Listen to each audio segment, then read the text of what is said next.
মাতা কি জয়। আজকে নেতাজির জন্মদিন, তার জন্য আমি নেতাজিকে আঁকবো। চলো আমাদের সঙ্গে, আমার সঙ্গে। আজ হলো 23শে জানুয়ারি, ভারতের স্বাধীনতা সংগ্রামের অন্যতম শ্রেষ্ঠ নায়ক নেতাজি সুভাষচন্দ্র বোসের জন্মজয়ন্তী।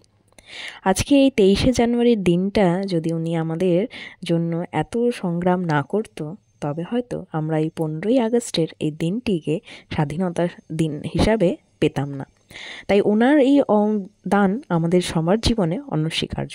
তাই ছোট বড় কিছু কথা যখন ছেলের সাথে শেয়ার করছিলাম, তখন ছেলে আবদার করে বসলো যে মাম্মা, আমি কি ওনাকে একটু আঁকতে পারি?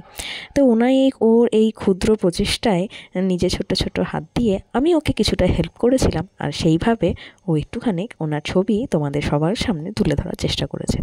ওর এই ছোট্ট ক্ষুদ্র প্রচেষ্টা তোমাদের কেমন লাগলো অবশ্যই কিন্তু জানাতে ভুলবে না। তোমরা আমাকে রক্ত দাও, আমি তোমাদেরকে স্বাধীনতা দেব, বলেছেন নেতাজি। ভারত মাতা কি জয়। জয়।